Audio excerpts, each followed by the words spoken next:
मेरे पीछे हो लेना। अरे हमको याद रखना, घर पे भी रहना है तो हमारा नाम जरूर लेना। यीशु मसीह के वचन में एक जगह लिखा हुआ, धन्यवाद का बलिदान चढ़ाने वाला को यीशु मसीह बहुत प्रेम करते हैं। यीशु मसीह कहते हैं खाली हमें धन्यवाद दे दोगे तब भी हम खुश है। जब भी आप घर पे रहे, कुछ भी काम करें, कहें यीशु मसीह धन्यवाद। मन में बोल सकते हैं यीशु मसीह धन्यवाद, क्योंकि यीशु मसीह आपके मनों की बातों को जानता है। यीशु मसीह को यह भी मालूम है आपके दिल में कितना दर्द है, किस चीज़ की जरूरत है, कितना आपका नुकसान है, कौन बीमार है, कौन परेशान है, किसका काम बंद है। यीशु मसीह को आपके अंदर की बातें सब मालूम है। और शैतान भी रहता है, शैतान गेट के बाहर खड़ा रहता है। शैतान में ये, यीशु मसीह में शैतान में एक फर्क ये है कि शैतान बाहर की चीज़ों को आपको सुनेगा, जो आप बोलेंगे वो सुनेगा। यीशु मसीह की खासियत है कि वो अंदर की बात को आपको जानता है। अंदर आपके क्या दिक्कत है, कितने आप दबे हो, कितने परेशान हो, कितनी दिक्कत में हो, वो यीशु मसीह को मालूम है। यीशु मसीह को ये मालूम है कि ये कितने परेशान है, दुखी हैं, लेकिन शैतान अंदर की बात को नहीं समझ सकता। जब आप बोलेंगे तो शैतान सुनेगा। इसलिए हमें अच्छा बोलना है, और कुछ भी प्रभु की अच्छी बातों को बोलना है तो हम ऐसा बोलें कि शैतान ना सुन पाए, नहीं तो चुरा लेगा। जैसे हमारा उपवास रहता है तो हम किसी को बताते नहीं है कि मेरा उपवास है।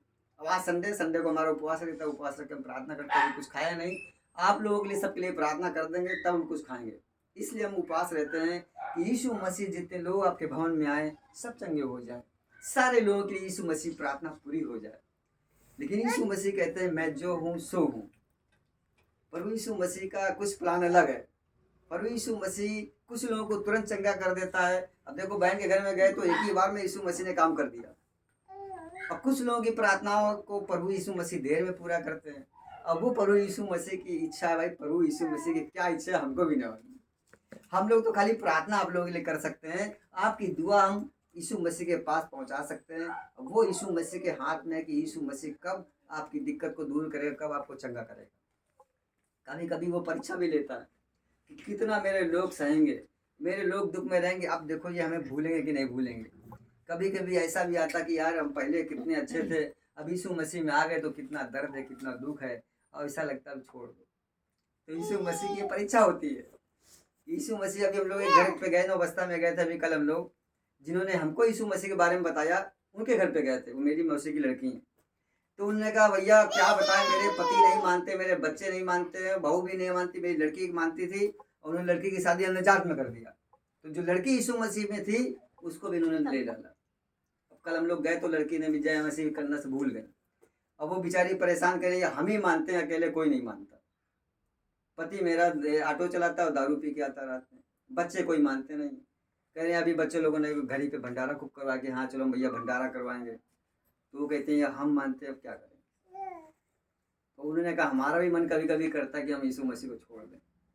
हमने कहा आप मत छोड़ना, आपने हम लोगों को बचाया, हम लोगों को बताया यीशु मसीह के बारे में, हम लोग पूरा परिवार आ गए, और आप कह रहे हम छोड़ देंगे। हमने कहा आप मत छोड़ना, आपके वजह से पूरा घर बचा हुआ है। जब वो यीशु मसीह में आए तो उनके बच्चों की सरकारी नौकरी लग गई, लाखों रुपए बच्चे कमा रहे हैं, अच्छी जगह शादी हो गई, और बढ़िया घर बन गया, सब अच्छा हो गया, आशीष से पूरा घर भर गया। हमने कहा आपके वजह से पूरे घर में आशीष है, आप यीशु मसीह को मत छोड़ना। आप सबको लेके चल रही हैं, बाकी तो कोई मान ही नहीं रहा घर में, खाली आप अकेले मान रही हैं। इसलिए यीशु मसीह कह रहा है कि जो मेरे पीछे हो लेगा वो अंधकार में न चलेगा परंतु जीवन की ज्योति पाएगा।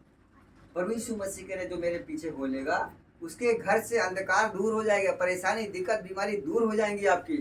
और यीशु मसीह कह रहे हैं कि वो अंधकार में नहीं ज्योति में चलेगा। ज्योति हमारा कौन है? यीशु मसीह।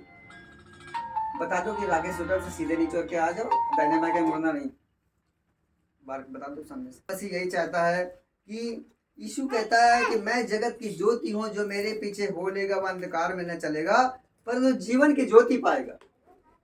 प्रभु यीशु मसीह कहते हैं मेरे पीछे तो लोग आते हैं, अब काम बन जाता तो भूल जाते हैं। जैसे अभी मेरे गवाही जो हमने बताया, 1 तारीख को हमने चौथी शादी कराई, 3 शादी पहले करा चुके हैं। ये भी एक प्रभु ने हमें दान दिया है अब शादी कराने का। जिनकी शादी नहीं होती है, जो परेशान होते हैं, दुखी होते हैं, उनकी शादी हम कराते हैं। जिनके पास पैसा नहीं उनकी भी शादी करा देते हैं, और पैसा नहीं तो हम खुद ही लगा देते भैया चलो हम ही करा देंगे। तो अभी हमने पास्टर की शादी कराई 1 तारीख को, और जब शादी नहीं हुई थी तब वो हर संडे को शुक्र को आते थे मेरे चर्च में, और शादी हो गई तो गोल, अब जरूरत नहीं है प्रभु की, गोल हो गए, काम हो गया। पहले बेचारे हमसे कहते कि सेकंड हैंड कोई स्कूटी हमें दिलवा दो, हमें सेकंड हैंड स्कूटी लेनी है। और जब शादी हुई तो यीशु मसीह ने सब दे दिया। नई स्कूटी उनको हमें दिलवा के लाए शोरूम से, घर मिल गया, सब कुछ अच्छा अच्छा हो गया। और जब नहीं आए तो हमने एक दिन फोन किया उनको, हमने कहा भैया संडे को कम से कम आ जाया करो, प्रभु यीशु मसीह ने आपको इतना दिया, भर भर के सब कुछ दे दिया। कहाँ जमीन में सोते थे, अपने हाथ से खाना बनाया, कभी रोटी बनाई, कभी सब्जी नहीं, कभी सब्जी नहीं तो रोटी नहीं। लड़की ने भगा दिया, आए, लड़की ने, बच्चों ने भी भगा दिया घर से, जेल थाना कर दिया। गाली बक के भगवा दिया, पुलिस वालों से गाली बकवाया। जो पास्टर आते हैं ना, हाँ, गुंडी पास्टर जी। तो हमने कहा इतना सब कुछ प्रभु ने दिया, अरे कम से कम संडे को प्रभु के लिए टाइम निकाल लो। और कभी तो अकेले चार्जेस मन हाँ, लगाने खाली मियाँ में भी 2 लोग। और जब हमने फोन किया तो गुस्से में उन्होंने बोला हमारे संडे नहीं आ पाएंगे भाई, शाम को भी काम रहता है। हमने कहा अपनी वाइफ से बताया, हमने कहा ये तो हर संडे आते थे। अब ये ऐसे बात कर रहे हैं कि हम ही ने इतना किया, दौड़ भाग किया, टाइम निकाला, अपना टाइम निकाला, घंटों घंटों बैठे रहे शोरूम में स्कूटी के लिए। तो हमें खराब लगा, हमने अपनी वाइफ को बताया कि देखो ऐसा कर, 2 दिन तक हम लोग को खराब लगा कि इतना किया यार, सब कुछ करवाया, इनका घर बसाया, सब कुछ कराया, गुस्से से कह रहे कि नहीं आ पाएंगे। भूल गए। तो कुछ बातें उन्होंने कही थी, हमने उन बातों को उनको याद दिलाया। हमने कहा भाई आपने कुछ वादा किया था यीशु मसीह से, तो उन्होंने कहा कौन सा? हमने कहा यीशु मसीह से आपने कहा था शादी के पहले कि शादी हो जाएगी तो अपनी बीवी को यहीं का सदस्य बनाएंगे और जो भी हम कमाते हैं दोनों लोग पूरा 10वांश देंगे।